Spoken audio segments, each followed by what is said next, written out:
നമുക്കും വീട്ടിലൊരു അടിപൊളി ഒരു ഐസ്ക്രീം ഉണ്ടാക്കി നോക്കിയാലോ? ഞാനിവിടെ 1 ലിറ്ററിന്റെ വിപ്പ് ക്രീമാണ് എടുത്തിരിക്കുന്നത്. ഇനി നമുക്കൊരു ബൗൾ എടുക്കണം.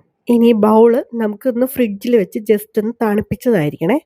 ഇനി നമുക്ക് എടുത്തു വെച്ചിരിക്കുന്ന ഈ വിപ്പ് ക്രീം ഇതിൻ്റെ അകത്തേക്ക് ഇട്ടിട്ട് നന്നായിട്ടൊരു ബീറ്റർ വെച്ചിട്ട് ബീറ്റ് ചെയ്യണം.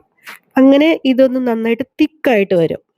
ഇനി നമുക്ക് അതിലേക്ക് പിന്നെ ചേർക്കേണ്ടത് പൊടിച്ചു വെച്ചേക്കുന്ന പഞ്ചസാര കുറച്ച് ചേർക്കണം. ഓൾറെഡി ഈ വിപ്പ് ക്രീമിൽ നല്ല മധുരമുണ്ട്. ആവശ്യമുണ്ടെങ്കിൽ മാത്രം മിൽക്ക് മെയ്ഡോ മിഠായി മേറ്റോ അങ്ങനെ എന്തെങ്കിലും ചേർക്കാം. ഞാനിവിടെ കുറച്ച് പഞ്ചസാര പൊടിച്ചത് മാത്രമാണ് ചേർക്കുന്നത്. അത് ചേർത്ത് കഴിഞ്ഞിട്ട് കുറച്ച് വാനില എസൻസ് ഏത് ഫ്ലേവറാണോ നമുക്ക് വേണ്ടത് ആ ഫ്ലേവറിനനുസരിച്ചിട്ടുള്ള ഒരു ഫ്ലേവർ നമുക്ക് ചേർത്ത് കൊടുക്കാം. ഹലോ ഗൈസ്, എനിക്കൊരു പ്രശ്നം പറ്റി. എൻ്റെ ബീറ്റർ ജസ്റ്റായിട്ടൊന്ന് കത്തിപ്പോയിട്ടുണ്ട്. അനങ്ങുന്നേ ഇല്ല. എന്തായാലും കുഴപ്പമില്ല. നമ്മുടെ ഫൈനൽ സ്റ്റേജിലാണ് അങ്ങനെ സംഭവിച്ചത്. എന്തായാലും ഞാനൊരു വിസ്ക് വെച്ചിട്ട് ബാക്കി ഞാൻ ഫിനിഷ് ചെയ്തിട്ടുണ്ട്. ഇനി നമുക്കൊരു എയർ ടൈറ്റ് കണ്ടെയ്നറിലേക്ക് ഇത് ക്രീം മാറ്റി കൊടുക്കാം.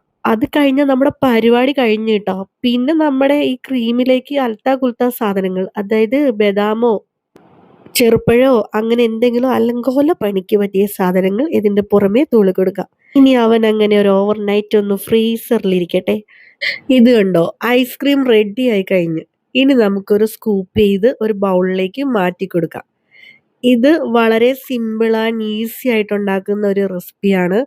നിങ്ങൾ എല്ലാവരും ഇത് വീട്ടിൽ ട്രൈ ചെയ്യണം. പെട്ടെന്ന് തന്നെ നമുക്ക് തയ്യാറാക്കാം.